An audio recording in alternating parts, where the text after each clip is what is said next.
নমস্কার বন্ধুরা, inspiring with Piyali চ্যানেলের আরও একটি নতুন ভিডিওতে আপনাদের সকলকে জানাই স্বাগতম। বন্ধুরা, আমাদের প্রত্যেকের বাড়িতেই একটি উপাসনালয় বা একটি ছোট মন্দির অবশ্যই আছে, যেখানে মানুষ নিজেদের সুখ শান্তিতে থাকার জন্য এবং মনস্কামনা পূরণের জন্য প্রার্থনা জানিয়ে ভগবানের পূজা অর্চনা করে থাকেন। কিন্তু অনেক পূজা পাঠের পরেও যখন মানুষ তার নিজের জীবনে সুখ শান্তি পায় না, তখন মানুষের মনে প্রশ্ন জাগে যে তাদের বাড়ির মন্দিরে আর কোন কোন ঈশ্বর বা দেবদেবীর মূর্তি বা ছবি রাখবেন, যাতে তারা তাদের বাড়িতে সর্বদা সুখ শান্তি এবং সমৃদ্ধি পেতে পারে। বন্ধুরা, বাস্তুশাস্ত্র এবং জ্যোতিষশাস্ত্র অনুসারে আপনার বাড়ির মন্দিরে কমপক্ষে 9টি দেবী দেবতার মূর্তি বা ছবি রাখার পরামর্শ দেওয়া হয়েছে এবং 6টি দেবদেবীর ছবি বা মূর্তি রাখা উচিত নয়, এই ব্যাপারেও বলা হয়েছে। এই নিয়ম মেনে চললে তবেই আপনি আপনার উপাসনার পূর্ণ ফল লাভ করতে পারেন। তাই জেনে নেওয়া যাক বাড়ির মন্দিরে কোন কোন দেবী দেবতার মূর্তি বা ছবি রাখা উচিত এবং কোন কোন দেবী দেবতার মূর্তি বা ছবি রাখা উচিত নয়। প্রথমেই আপনাদের জানিয়ে দিই যে আপনাদের সংসারের উন্নতি এবং মঙ্গলের জন্য কোন কোন দেবী বা দেবতার মূর্তি বা ছবি অবশ্যই আপনার বাড়ির ঠাকুর ঘরে রাখবেন। প্রথমেই বলবো ভগবান গণেশ। বন্ধুরা, আমরা সবাই জানি যে ভগবান গণেশ ভোলানাথ শঙ্করের কাছ থেকে বর পেয়েছেন।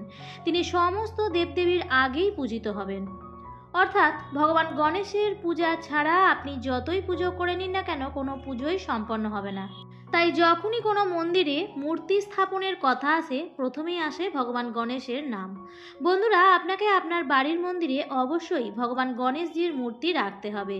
শুধু মনে রাখবেন তার মূর্তি যেন বসার ভঙ্গিতে থাকে এবং তার সুর বাম দিক থেকে বেঁকে থাকা উচিত, যাতে লাড্ডুও থাকে। এতে করে আপনার ঘরে সুখ শান্তি বিরাজ করবে এবং আপনার বাড়িতে অর্থের অভাব কখনো হবে না।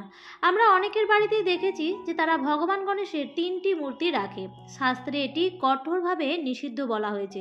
আমাদের উচিত সকল দেবদেবীর একটি মাত্র মূর্তি রাখা এবং সত্যচিত্তে তাদের পূজা করা। বাড়ির ঠাকুর ঘরে দেবদেবীদের একটি মাত্র মূর্তি রাখাই উচিত এবং সত্যচিত্তে তাদের পূজা করা উচিত। দ্বিতীয়ত, ভগবান বিষ্ণু। শাস্ত্রমতে এই পৃথিবীর স্রষ্টা হলেন ব্রহ্মাদেব, ধ্বংসকারী হলেন ভগবান শঙ্কর এবং পালনকর্তা হলেন ভগবান বিষ্ণু। তাই আমাদের বাড়িতে ভগবান বিষ্ণুর মূর্তি অবশ্যই রাখা উচিত এবং আমাদের সর্বদা ভগবান বিষ্ণুর পূজাও করা উচিত। ভগবান বিষ্ণুর আরাধনা করলে জীবনের সমস্ত দুঃখ থেকে মুক্তি পাওয়া যায়, যেমন সন্তান সমস্যা, আর্থিক সংকট বা অন্যান্য সমস্যা সবই চলে যায়। হলুদ বস্ত্র পরিধান করে এবং হলুদ মাখিয়ে মনে ভক্তি সহকারে ভগবান বিষ্ণুর পূজা করা উচিত। মনে কোনো প্রকার ছলনা বা লোভ থাকা উচিত নয়। শাস্ত্রমতে ভগবান বিষ্ণু অত্যন্ত দয়ালু এবং তিনি সবার প্রতি দয়া করেন। শুধু ভক্তের উচিত সত্য চিত্তে তার পূজা করা। তৃতীয় হলো ভগবান শিব। ভগবান শিবকে বলা হয়েছে মহাদেব, যিনি দেবতাদের দেবতা। তাকে 3 জগতের অধিপতিও বলা হয়েছে। তাই মহাদেবের পূজা করা অবশ্যই বাধ্যতামূলক। ভগবান শঙ্করের আরাধনা করলে সকল সমস্যা থেকেই মুক্তি পাওয়া যায়। তাই আমাদের বাড়ির মন্দিরে ভগবান শঙ্করের মূর্তি অবশ্যই রাখা উচিত এবং প্রকৃত ভক্তি সহকারে পূজা অর্চনা করা উচিত।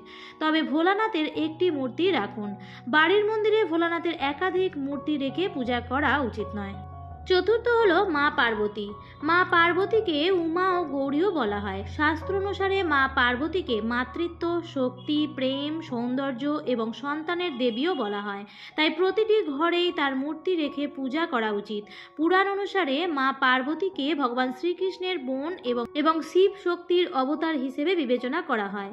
দেবী পার্বতীর আরাধনা করলে আপনার জীবন সঙ্গীর আয়ু বৃদ্ধি পায়, ঘরে সুখ সমৃদ্ধি বৃদ্ধি পায় এবং বিবাহিত জীবন সুখের হয়। পঞ্চম হলো হনুমানজি। পুজোর ঘরে হনুমানজির মূর্তিও রাখা উচিত। হনুমানজি কষ্টের নাশক। বাড়িতে হনুমানজির মূর্তি পুজো করলে ঘরোয়া ঝামেলা অশান্তি দূর হয়, সেই সাথে সমস্ত সংকটও দূর হয়ে যায়। হনুমানজিকে বলা হয় সংকটমোচন। তাই ঘরে বসে থাকা অবস্থায় হনুমানজির মূর্তি অবশ্যই রাখুন। এরপর যে ভগবানের নাম বলবো তা হলো মা লক্ষ্মী। বাড়িতে মা লক্ষ্মীর মূর্তি অবশ্যই রাখা উচিত, কারণ মা লক্ষ্মী সুখ ও সমৃদ্ধি দান করে থাকেন। যেখানে দেবী লক্ষ্মী বাস করেন সেখানে কখনো দারিদ্রতা থাকে না। তবে দেবী লক্ষ্মীর মূর্তি সবসময় বসা অবস্থায় থাকা উচিত। পুজোর ঘরে দাঁড়ানো দেবী লক্ষ্মীর মূর্তি কখনোই রাখা উচিত নয়। সেই সঙ্গে মা লক্ষ্মীকে ভগবান বিষ্ণুর পাশে রেখে পুজো করা উচিত, তবেই তা খুবই শুভ বলে মনে করা হয়। সপ্তমত হলো ভগবান শ্রীকৃষ্ণ।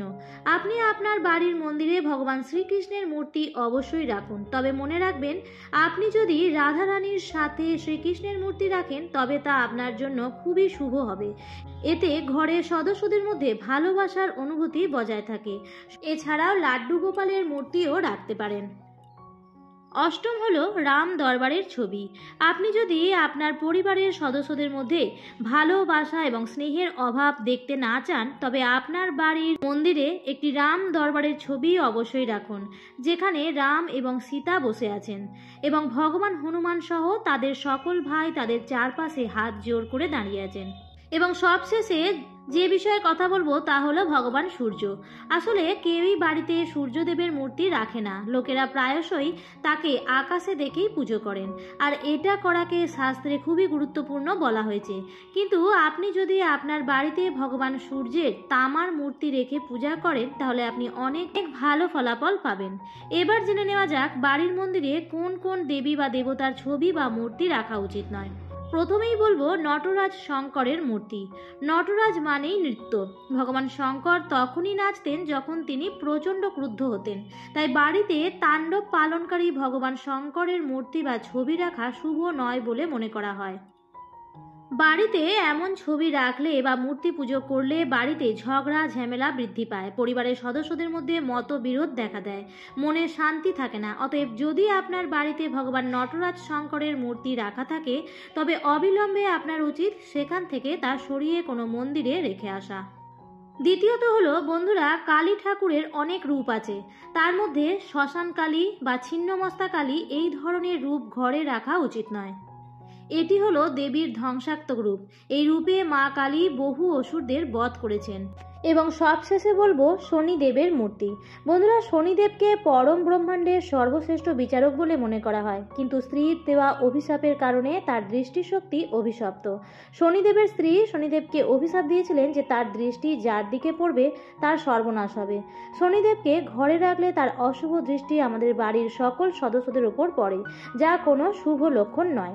এটা করলে আপনার ক্ষতি হতে পারে। তাই বাড়িতে শনিদেবের মূর্তি রাখা শুভ বলে মনে করা হয় না। আপনি যদি আপনার বাড়িতে শনিদেবের মূর্তি রেখে থাকেন তবে আজই কাছের কোনো মন্দিরে গিয়ে রেখে আসুন।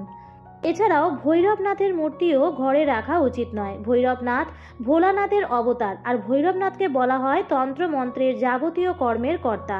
ভৈরবনাথের পূজা করা প্রতিটি মানুষের নাগালের মধ্যে নয়, কারণ ভৈরবনাথের পূজা করা হয় তন্ত্রমন্ত্র ও যজ্ঞের মাধ্যমে। শুধুমাত্র তান্ত্রিক লোকেরাই যথাযথ আচার অনুষ্ঠানের সাথে তার পূজা করতে পারেন। আমাদের সকলের তন্ত্রমন্ত্রের জ্ঞান নেই, তাই আমরা ভৈরবনাথের পূজা করতে পারি না। তাই আমাদের মতো গৃহস্থ বাড়িতে পূজার স্থানে ভৈরবনাথের মূর্তি বা ছবি রাখা উচিত নয়। আপনার বাড়িতে যদি ভৈরবনাথের মূর্তি বা ছবি থেকে থাকে তবে আজই কোনো কাছের মন্দিরে গিয়ে দান করে আসুন। এছাড়াও দাঁড়ানো ভঙ্গিতে দেবী লক্ষ্মীকে কখনোই ঘরের মন্দিরে রাখা উচিত নয়। প্রত্যেক মানুষই কামনা করে যে তার বাড়িতে দেবী লক্ষ্মী অধিষ্ঠান করুক, কিন্তু দেবী লক্ষ্মী যদি আপনার বাড়ির ঠাকুর ঘরে দাঁড়িয়ে থাকেন তাহলে এটা সম্পদের অধিবাসের শুভ লক্ষণ নয়। তার হাতে টাকা থাকবে না, যেভাবেই হোক অর্থ ব্যয় হয়ে যাবে। অতএব আমাদের সর্বদাই মা লক্ষ্মীর মূর্তি বা ছবি বসার ভঙ্গিতে রাখা উচিত, যাতে আমাদের বাড়িতে ধন সম্পত্তি বৃদ্ধি পায়। মা লক্ষ্মীর মূর্তির পাশাপাশি গণেশ ও সরস্বতীর মূর্তিও রাখতে পারেন, তবে মনে রাখতে হবে এই তিন মূর্তি যেন দাঁড়ানো ভঙ্গিতে না হয়। তাদের মূর্তি দাঁড়ানো ভঙ্গিতে রাখলে ঘরে সুখ ও সমৃদ্ধি আসে না। তাই মা লক্ষ্মী, ভগবান গণেশ এবং মা সরস্বতীর মূর্তি একসঙ্গে এবং বসার ভঙ্গিতে রাখতে পারেন। বন্ধুরা, আজকের ভিডিওটি এই পর্যন্তই। ভিডিওটি দেখে যদি ভালো লাগে তাহলে অবশ্যই লাইক, কমেন্ট, শেয়ার করবেন বন্ধুরা। আর এই ধরনের ভিডিও পাওয়ার জন্য চ্যানেলটিকে সাবস্ক্রাইব করে পাশে থাকা বেল আইকনটির অল লেখাটিতে ক্লিক করে রাখবেন। আবার দেখা হবে পরবর্তী নতুন কোনো ভিডিওতে। ভালো থাকবেন, সুস্থ থাকবেন, ধন্যবাদ।